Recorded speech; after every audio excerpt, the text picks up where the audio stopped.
Four boys set out looking for a dead body, but somewhere along those railroad tracks, they discover what friendship, courage, and growing up really means.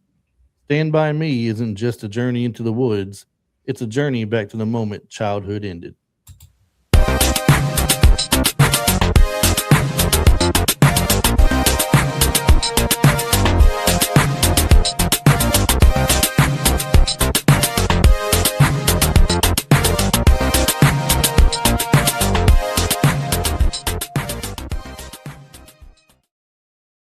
Welcome back to Retro Life for You, the podcast where we revisit the movies and television shows that made the 80s and 90s unforgettable.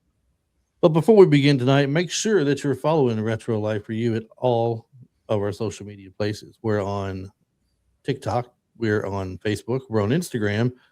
We do have a website, which is www.retrolife, the number four, the letter U.com. You can listen to it straight in the browser if you want to.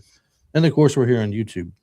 Hit that Um, bell. hit that bell. Hit that Hit that bell. If you bell. don't hit the bell, it don't tell you when we're live or have new things. So make sure you do hit the bell. It's very helpful. A lot of people, and to me, it's underrated with a lot of people. They won't do it for some reason.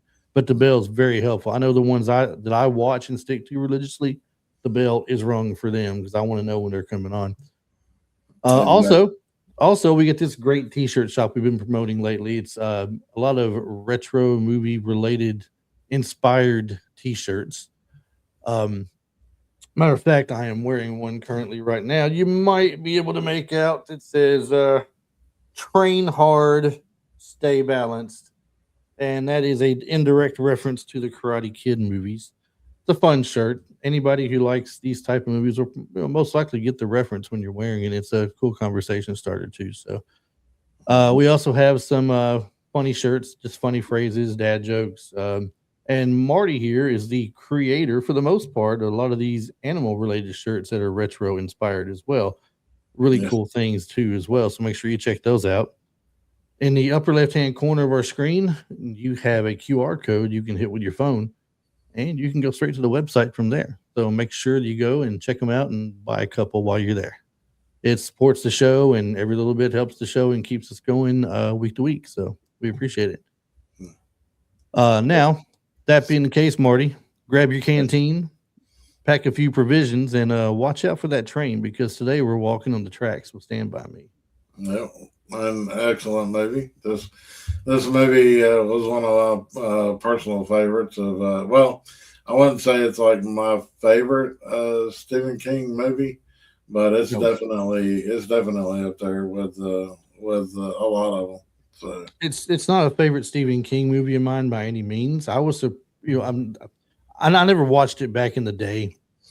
When Marty suggested this, I'm like, it's cool because I've still yet to watch it. And there's been quite a few movies since doing this podcast that I never watched as a kid. I didn't have interest in them. And this podcast has made me want to watch them. And I'm glad because I enjoyed the movie. I'm glad Marty suggested it. But I was surprised it was a Stephen King book. And come to find out, Marty, what mm, was it exactly? it is a short story that was in Night Shift, along with a few other great short stories of his. So In that same book, other than, and the short story was called Body? The yeah, Body? it's called The Body. Now, So also in there, you've got Trucks, which yeah, is Maximum Overdrive. And then you've got The and Mist. you have Lawnmower Man, which was turned into a movie. Yeah. And you also have a short story called Monkey Shines. And what's crazy is that was also turned into a movie. So a lot of the short stories that was in Night Shift Hmm. became movies. Yeah. Even The Mist. Yeah. So Even The Mist. So later on. So that's awesome. And so, a lot of Stephen King's books make into movies. So I mean, it's not a surprise they took his short stories and done something with them too. I just did not have a clue that that was one of his to begin with. mhm. The movie description basically is as goes. It's released in 1986 and set during Labor Day weekend of 1959. It follows 12. I'm sorry. It 12 follows year olds. four. four 1, 2, 3, 4, four. Yeah. Four 12-year-olds, friends living in the fictional town of Castle Rock, Oregon. Um, after Vern Tessio, or is it Tessio or Tessio? Tessio. Yeah. Tessio. After Vern Tessio overhears that the body of a missing boy has been discovered near the railroad tracks, he tells his friends Gordie Lachance, Chris Chambers, and Teddy Duchamp. Hoping to become local heroes, the boys invent an excuse for their parents and begin a 2-day journey to find the body. What begins as an adventure, though, quickly becomes something more personal. Each boy carries his own fears, carries his own problems. Gordy feels invisible to his grieving parents. He had lost his brother. Chris worries that his family's reputation has already determined his future. Eddie idolizes his abusive father, and Vern desperately just wants to belong. Yeah. Yeah. The movie is based on Stephen King's, as we said, novel The Body, novella, The Body, the originally published in the 1982 collection, Different Seasons, it says here, Marty. What is Different Seasons? It should have been. It should have been in a night shift, but if it's saying different seasons, then it might have been. Now, was that a book of short stories from Stephen King as well? Yeah. Yes, it was.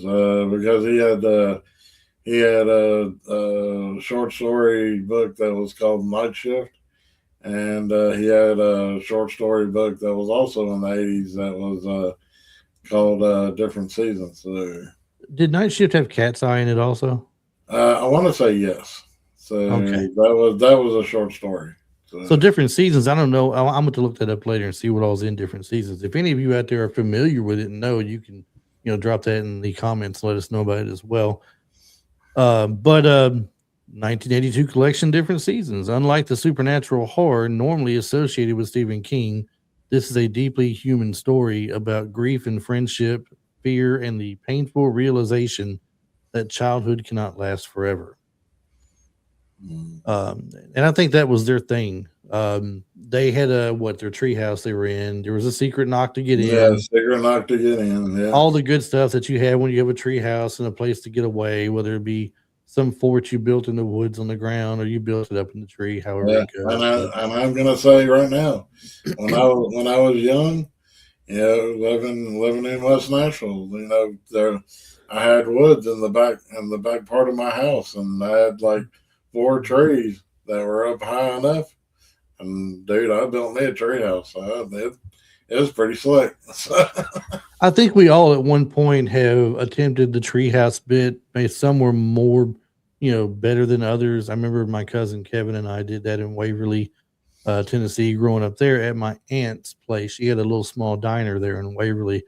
And it's not that there was a wooded area next to it, but, in their yard, there was a tree that was good enough to do that. And there was a lot of scrap lumber around, there and across the road from where they lived. And we just gathered things up and, he had to know how to do it, and we did it. So, I mean, it was pretty cool. It was just big enough though, where you could just sit up there and sit on the wood you've put in place. It wasn't fancy or enclosed and stuff like Yeah, that. actually, But mine was enclosed. It didn't really.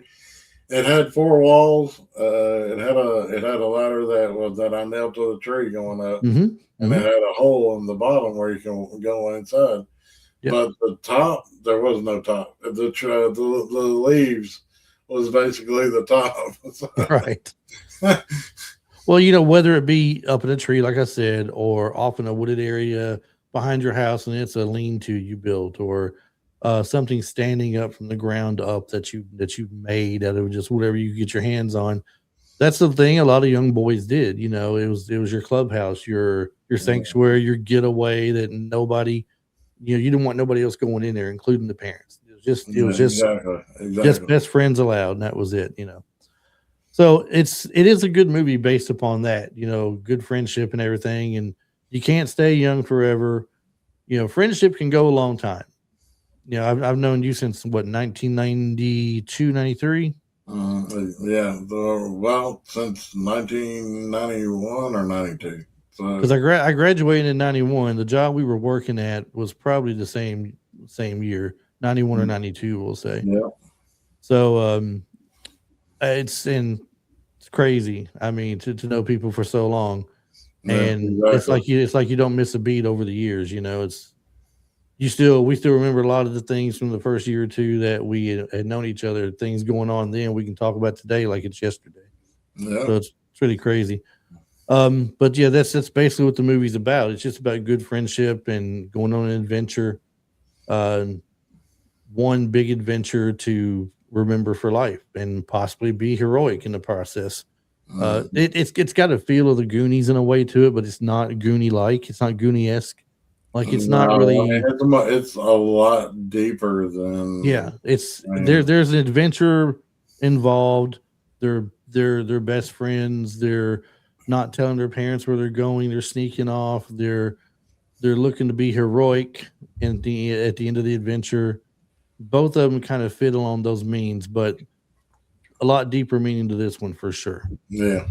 Um, Now, Stand By Me was directed by Rob Reiner, who had previously directed This Is Spinal Tap and Sure Thing.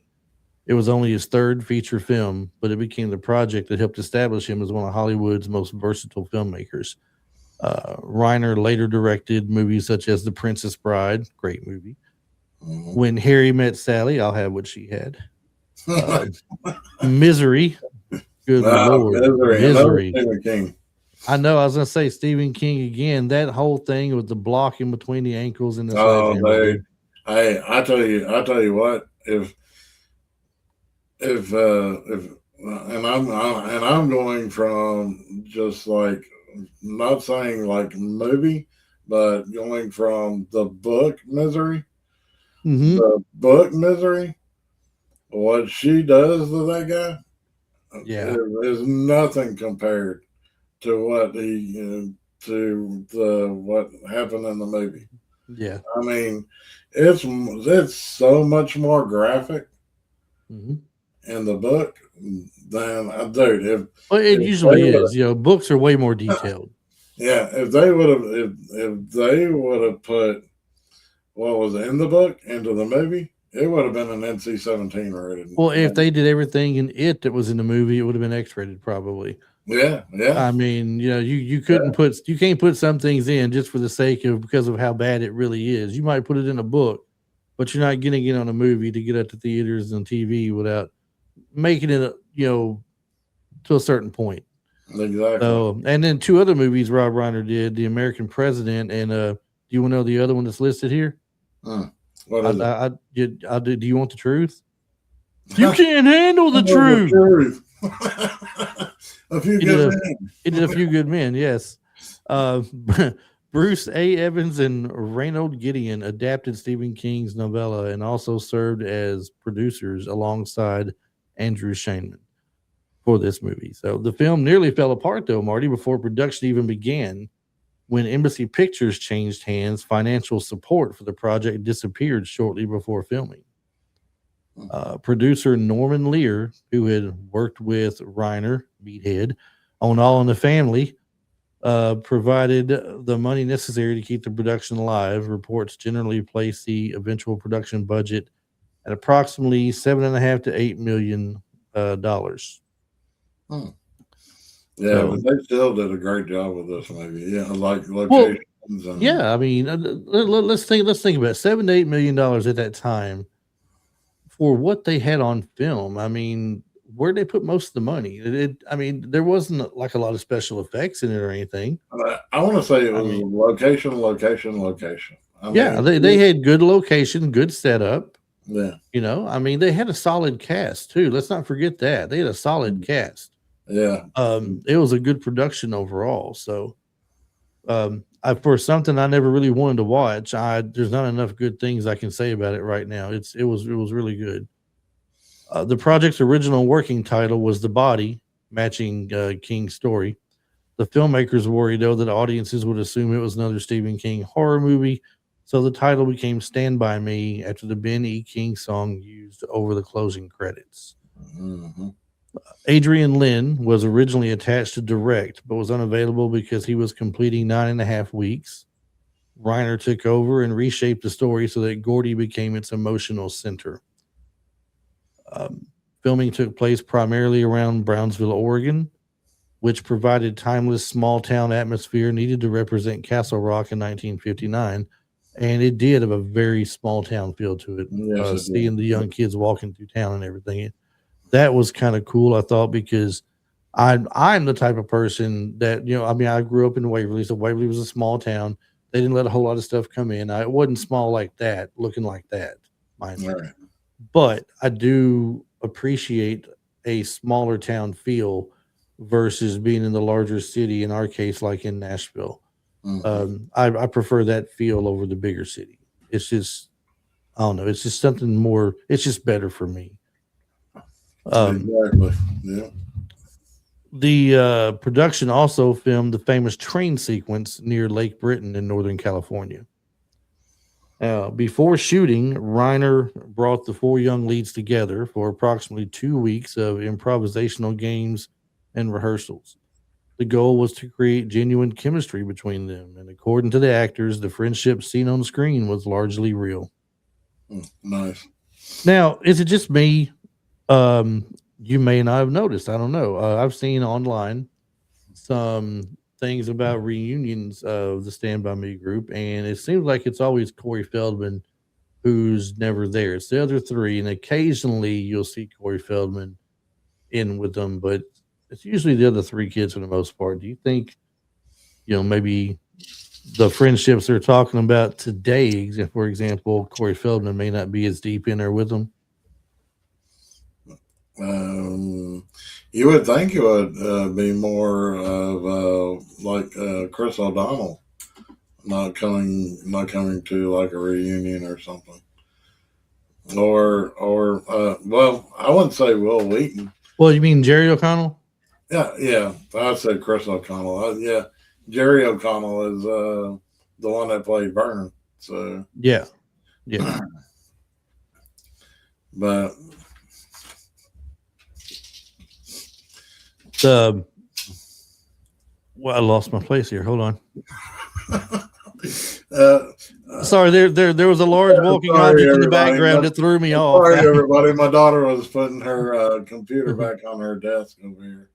So the cast. It kind of broke my train of thought. That's what I'm saying. It threw me off track. The cast and where you know them from. Yeah, there's never a dull moment, anybody. Never a dull moment.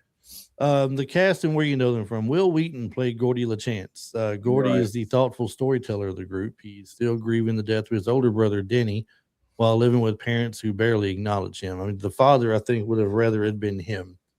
And the mother is just... He had that nightmare where basically his brother is being lowered into the ground in the coffin. And then his dad turns around and just looks at him, and he's like, "It should have been you, Gordie."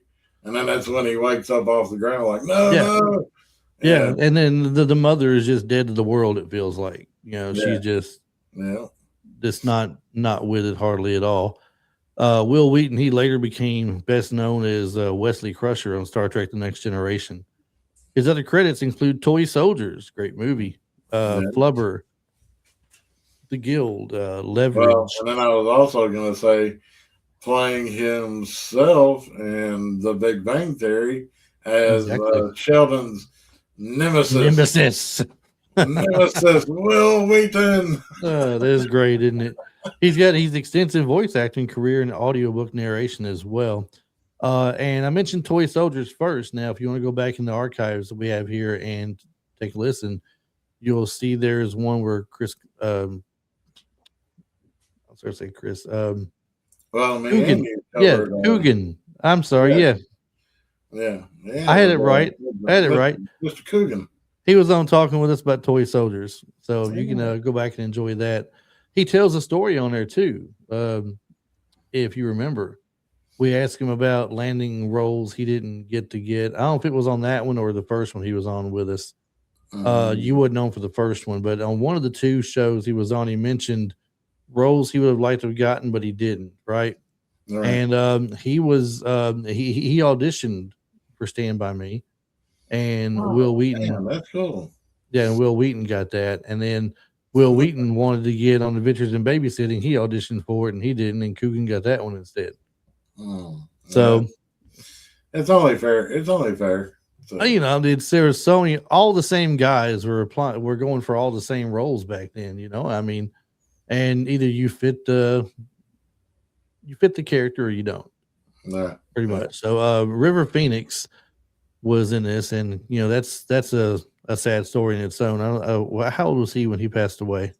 When he man, died? I want to say he was early 20s, maybe 23. Was it a drug overdose? Yeah, yeah, it was.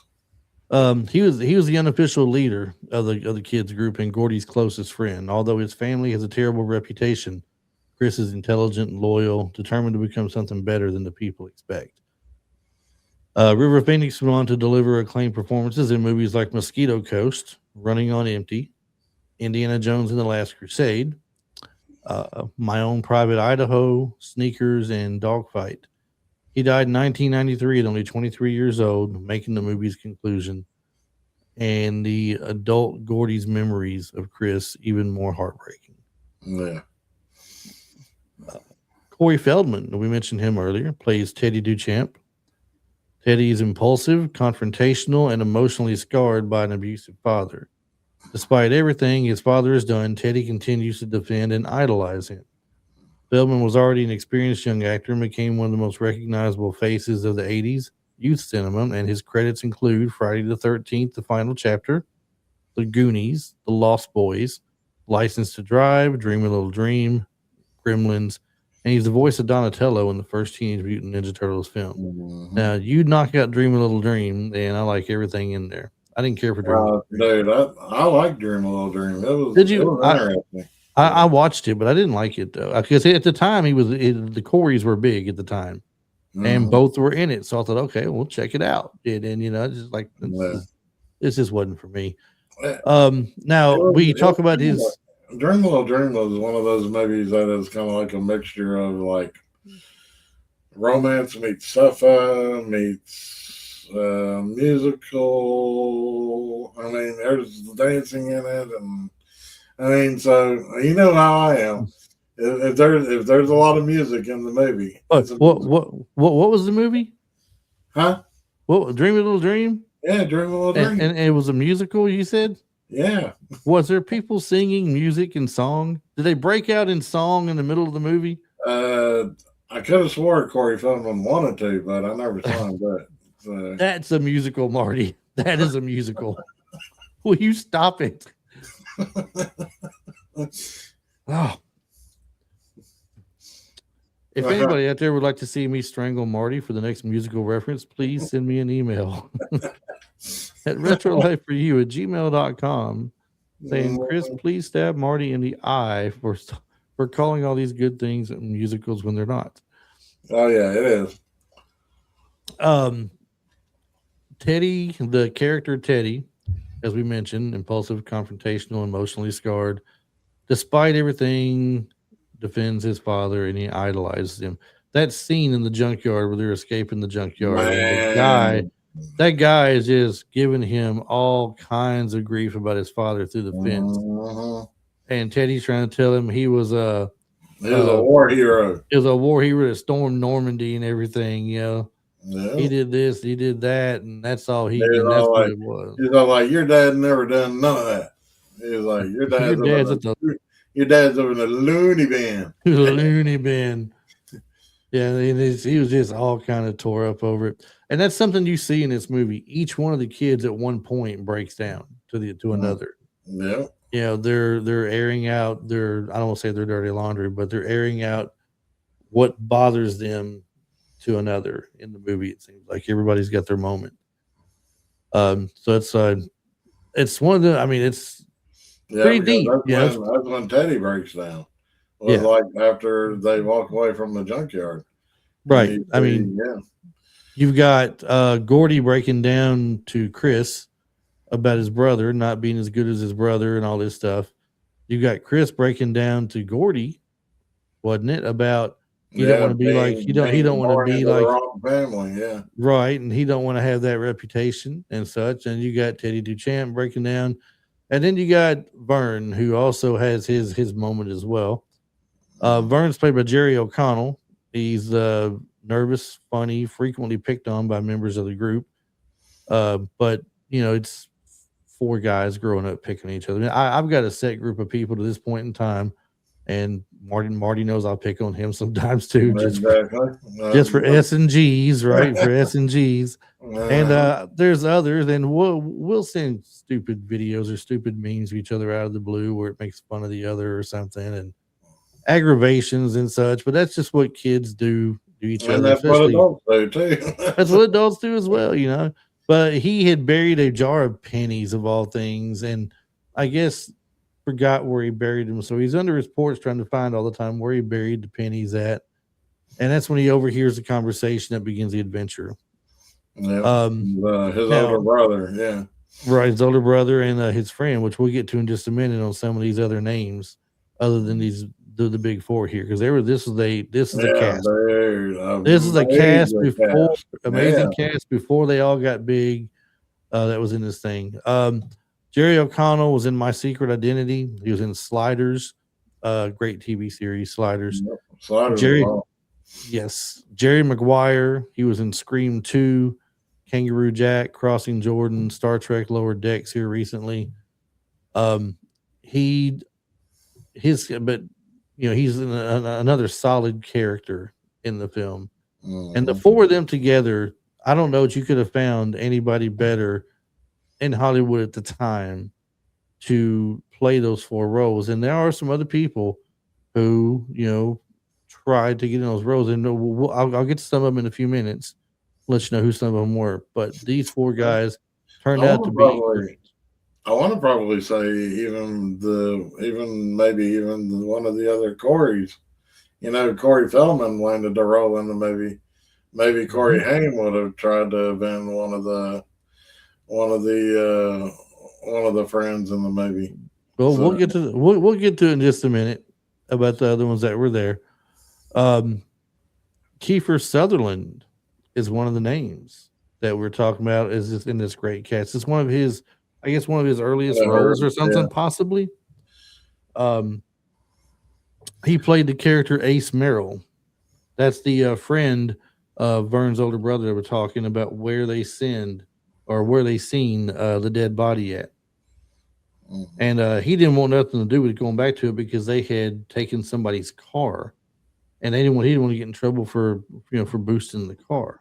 Exactly. So they weren't going to go back or anything. And Ace was just like, I don't care about the boosting car or whatever. I'm going and you're going with me, and that's all it is to it. Right. Now, did you see who Vern's brother was? Yeah, it was old boy from Young Guns, the first Young Guns. So Casey Zemesco. Yeah. Well, I couldn't remember his name, but I know where he's from. He's from Young Guns. The first thing I thought of when I saw him was I think it was called 315. Do you remember the movie 315? 315. 315 to Yuma? There's a guy who's a bully. There's a guy who was a bully that wanted to meet him on the playground. That's right. He was in that. Yeah, and did you? I didn't notice this. Or something? He was a teacher that was about to get beat up. In 315? No, he was a student. Huh. He was a student that the bully wanted to get. And I didn't know he was one of the guys in Biff's crew in Back to the Future. He was. So was Billy Zane. So Billy Zane was one of Biff's crew also. That's funny. Just the way people pop up and you don't pay attention at first and see these things. But anyway, Kiefer Sutherland, he was Ace, the older teenage bully determined to claim the discovery of the missing boy for himself after the fact. He wasn't going to mess with it at first, but then decided, they'll go do it or whatever. He later became internationally known for playing Jack Bauer on 24. Did you ever watch 24? I did. But by the end of the second season, it was going into the third season. I just kind of gave gave up on it. I mean, I didn't mean to give up on it, but it was just, I don't know. The second season didn't grab me as well. Yeah, I, But I that's a TV series that I never watched, and it's because of other things that were on at the time I liked better. mhm. So it's no reason why I couldn't go back and watch it one day and get into it and like it. But I I didn't watch it when it was out. He was also on The Lost Boys, one of the vampires. Yes, He was yeah. Josiah Doc Skurlock in Young Guns, one of the best westerns, if not the best westerns for me. In my time of watching westerns. Oh, wait a minute. So that means that two people from Young Guns was in Stand By Me. Yeah, Yeah. yeah. So, He was in Flatliners. He was in A Few Good Men.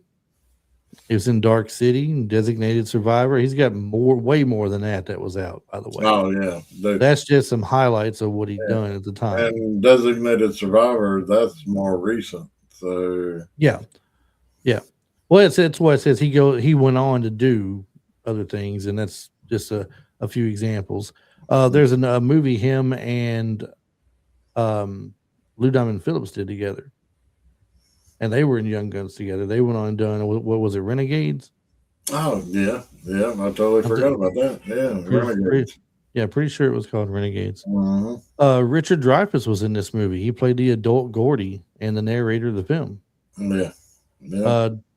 Dreyfuss, you know him from things like American Graffiti. He was in Jaws, Close Encounters of the Third Kind, The Goodbye Girl, Marty's favorite movie, Mr. Holland's Opus. Yeah. Well, musical. Not sure what his opus is. I don't want to know either, Marty. Keep it to yourself.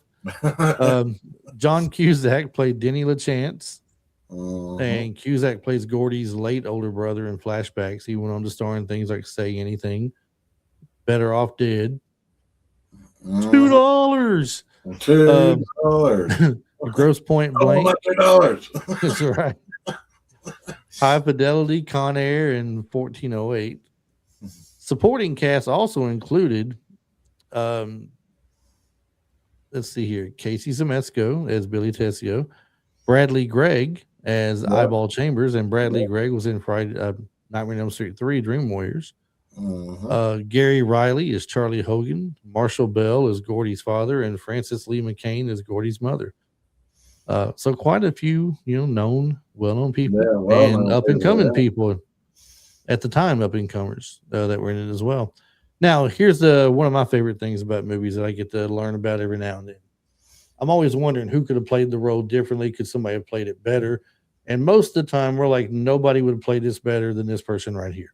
But finding the four boys was a major undertaking. More than 300 young actors reportedly auditioned, with the filmmakers seriously interviewing or considering dozens of candidates. River Phoenix originally read for the role of Gordie, but Reiner believed his strength and emotional maturity made him a better Chris Chambers. Ethan Hawke auditioned for Chris. He later built an acclaimed career with films like Dead Poet Society, Reality Bites, Before Sunrise, Training Day, Boyhood. Sean Astin was among the young actors who also read during the casting process. He would soon become famous as Mikey in The Goonies and later play Samwise Gamgee in Lord of the Rings. And Sean Astin is well known for more than just that. I mean, Rudy for crying out loud. Come on. Yeah, Rudy. How could you not have Rudy listed on there? Here's your part, Marty. Corey Haim. Corey Haim reportedly read for Chris around the time he was offered the leading role in Lucas. He chose Lucas. Which that's a good movie too. So yeah. Before Richard Dreyfuss became adult Gordie, Reiner considered David Dukes, Ted Bessel, and Michael McKean for the role. Okay. So these details. I think they chose a really good Richard Dreyfuss just for his little role in the movie was spot on. I really thought that he played that part real well. So yeah. And him narrating the movie was really good. So it was. These details make the finished casting even more impressive. Each of the four leads feels so inseparable from his character that it's difficult to picture anyone else walking those tracks these days. And speaking of the tracks, they're going down the tracks. Now, the kid that died by getting hit by the train, they said. And you've got a point where they're walking across this, I I'd call it more of a creek than a A river, wouldn't trestle. you? They're on a trestle, like it was it's basically a train track bridge, but they call it a trestle. Yeah, So but they haven't got all the way across, and the train starts coming. yeah, So that whole scene when Will Wheaton bends over and he grabs a hold of the metal rail, and he's all like he can feel the vibrations, you mhm, know, through with the train, and then he looks back and you see the smoke, the bellows going poof, poof, poof. right. And dude, he turns around and it's all in slow motion. And he's like, train. I mean, he's just yelling this out. And Vern, Jerry O'Connell's character, is right in front of him, and he's like, "Oh shit!" And then he's like, "Get up, Vern, get up!" Because Vern was literally crawling across the trestle. He didn't want to stand, Yeah, but it's like he was afraid to get up and move because he didn't fell down once. yeah, exactly. And I didn't get why they just didn't jump off the side into the water, unless the water Dude, just I'll wasn't tell deep you what, enough. I don't know. I mean, I speak from experience, and no joke. You jump from a train trestle into some water, and I don't care how deep it is. I've done that before, and it feels like you're hitting the solid pavement. It hurts every bone in your daggone body. So, I mean, and as far as how high they were, yeah, they would have probably broken. It would have probably broke them up, hitting the water. So well, I guess maybe it wasn't a good idea after all. yeah, believe me, Oh my God. Box office performance, Marty. It opened in limited release on August 8th, 1986. So we are in the 40th anniversary year. Stand by exactly. me. That's the reason why we're doing it. So happy 40th We're doing a few anniversary. movies that are in That's 40th anniversaries. So that is right. That's what that is. That was our thing for the next 4 weeks, wasn't it? exactly. Last week was Friday the 13th, part 6. This week was Stand By Me. It earned approximately $242,795 from only 16 theaters. In strong response led to a wider release, and it ultimately earned approximately $52.3 million domestically. Current totals vary slightly because of releases, with Box Office Mojo listing more than 54 million worldwide across releases, but that made it an enormous success compared with its roughly $8 million production budget. Yeah, true. Yeah. It ranked among the top grossing domestic films of 86, competing in a year that included Top Gun, Crocodile Dundee, Platoon, The Karate Kid Part 2, and Aliens. So it did pretty good for itself. Yeah. And like we've always said, 86, VHS rentals. I mean, a lot of your money is made once it's out of the theater, and it's on VHS. Well, and speaking of which, home release performance. The film arrived on VHS through RCA Columbia Pictures in 1987 and became a lasting home video favorite. Reliable public figures for its original VHS sales and rentals do not appear to be available. So like so many of them here recently we've been looking at, that's a bummer.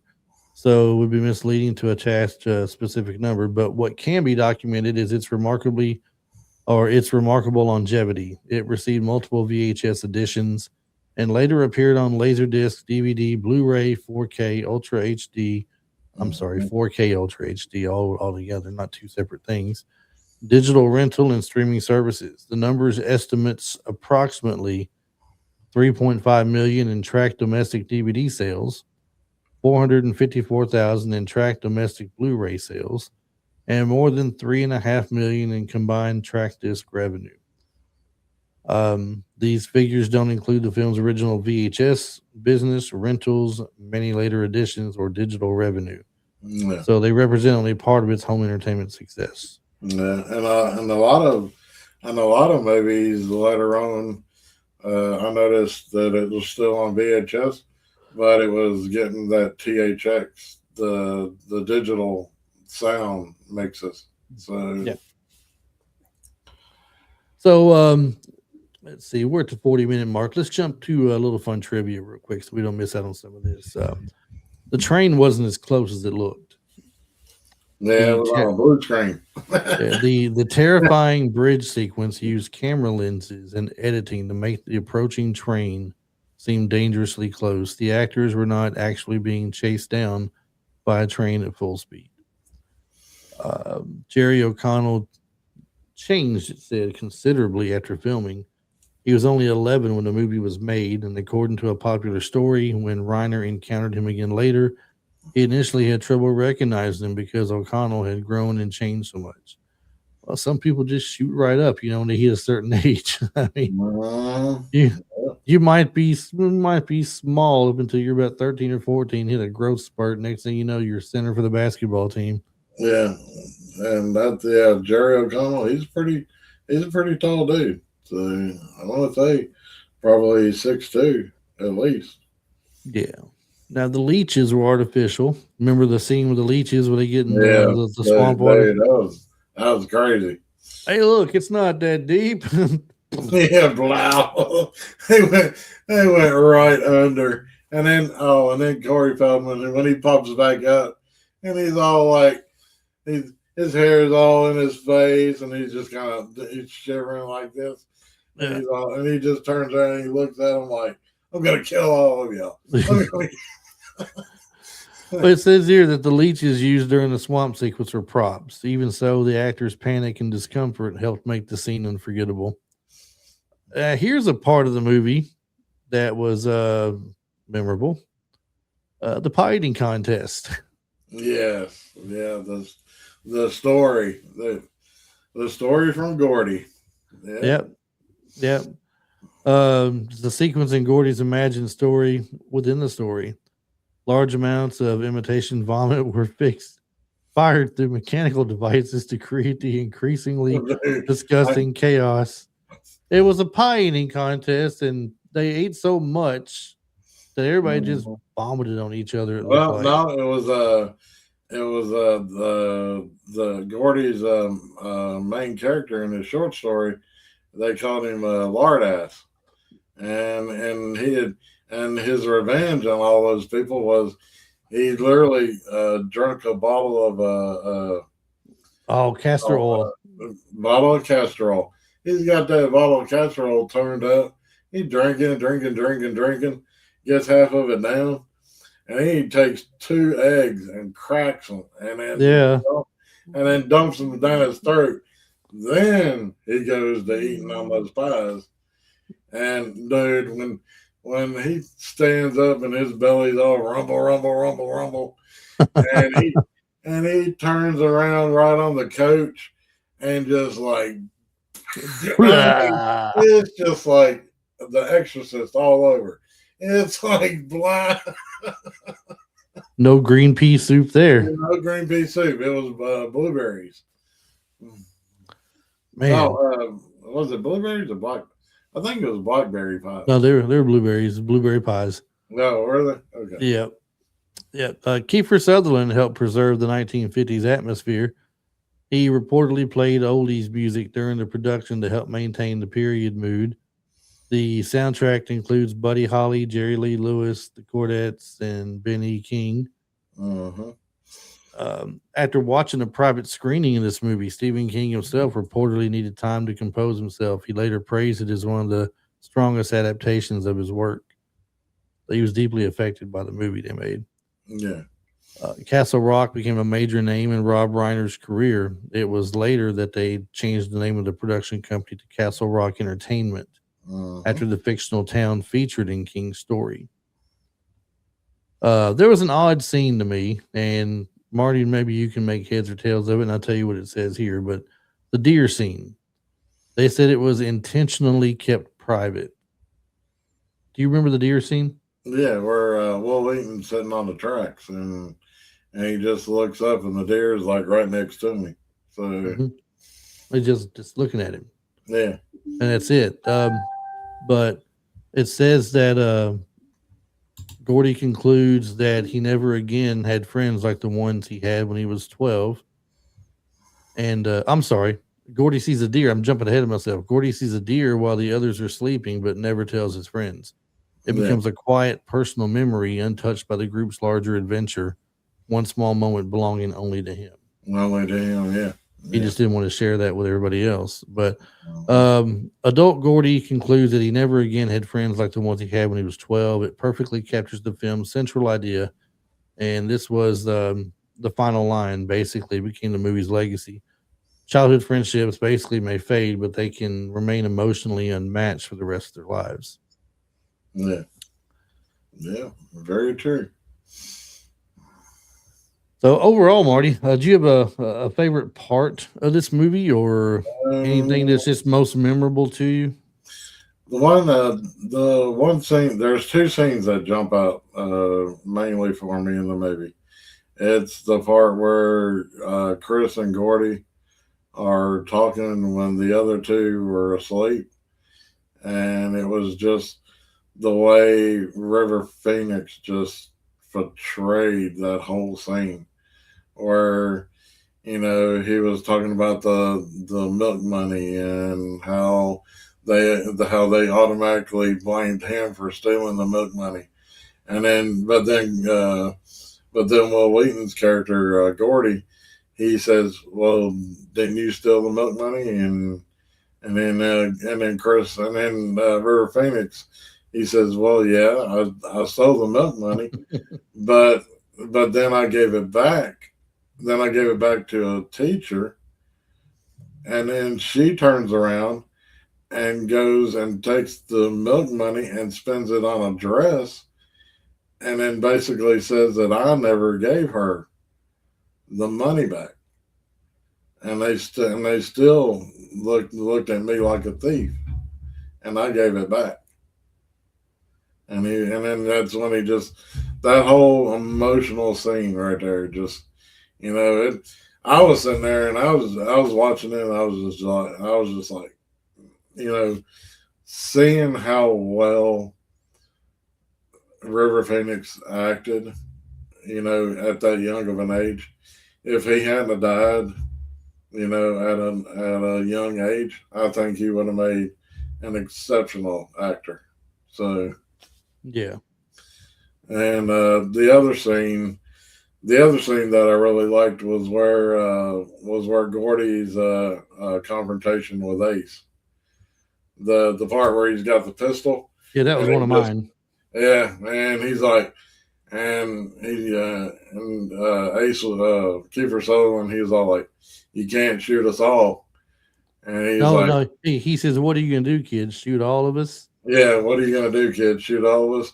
And he goes, "No, Ace, I'm just gonna shoot you." Right. That Yeah, was that was pretty solid right there. yeah. That I was was pretty like solid that. to That see. whole scene was just like, you know, I that one for me, and the one on the train track where him and Vern are trying to get away, and they get to the very end of the trestle where they jump off into the little hill going down toward the water, but they don't quite jump off in the middle into the water. They get to the very end almost, and it looks mm, like they're not going to make it. And they jump off the side real quick, and yeah, that was just a close call thing. It's like the anticipation building up to it, and then getting there and seeing that they just get out of the yeah. way from Because you Vern. can literally see like, I don't know how close the train really was, but I mean, when you see Vern and Gordy like Mhm. running, you literally see the numbers on the front of the train. You can see the metal numbers, the circle, and you can literally see the dude in the train car driving the train, pulling the whistle, saying get the hell off, get off the train, get off the trestle. I mean, it looked that close. It So did. All right. Well, I guess we are about to go ahead and start wrapping this up, Marty. We have covered pretty much everything there is to cover on the movie. I definitely make a recommendation of watching this movie. I know oh yeah, Marty does. I know Marty does as well for sure. yeah.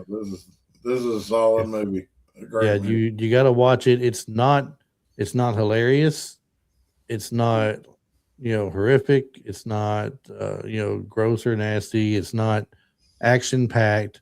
It's just a solid, good film. And yeah, I mean, is it without language and stuff in it? No, there's some language in it. And I Yeah, mean, there is. the boys are there, all teenage boys. They're smoking in the clubhouse. They're cursing each other all through the movie and talking to each other's mama and everything and Mhm. whatever. I mean, it's a lot of it's Yeah, but basically. that's what kids. I mean, that's what kids do. They I rant. mean, in that era, in that time frame, especially back in that day, that's when boys like that would get together, and that's the things that they did for sure. They were Mhm. definitely, smoking And when the parents weren't around. And the way they described smoking was hilarious, wasn't it? yeah, Oh, there's nothing like a smoke after a good dinner. yeah, I'll exactly. cherish That's this what I was about to forever. bring up. It was like where they're just, and the thing is, when they're smoking, the I think a couple of them had it, like this, but a lot of them had it like this. They were like they'd smoking it like this, and then they weren't even smoking. They were just blowing the smoke out their mouth. They were just like. Yeah. I think literally the only one that was breathing the smoking was it looked like River Phoenix's character because he was sitting there and then he would actually inhale and then you'd see him blow it.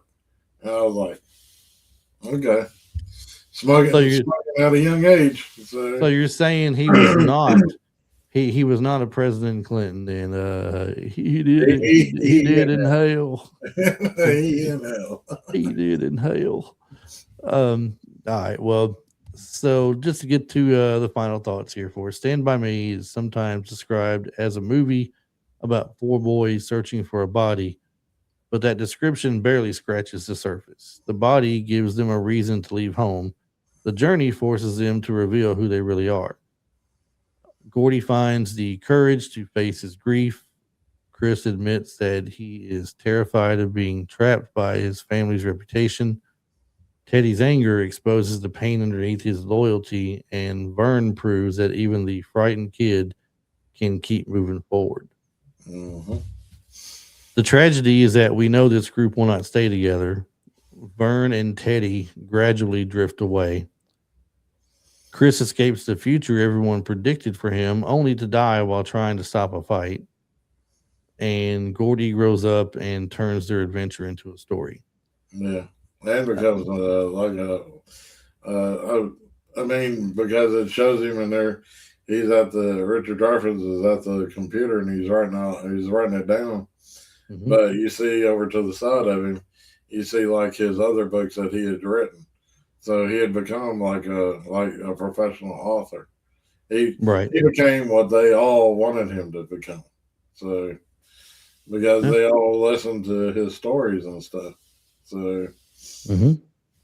And maybe that's why Stand By Me continues to connect with the audiences. It reminds us of a time when summer felt endless, friendship felt permanent, and growing up was something that happened to other people.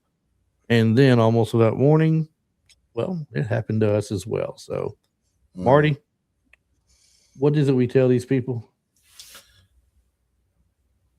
always stay retro.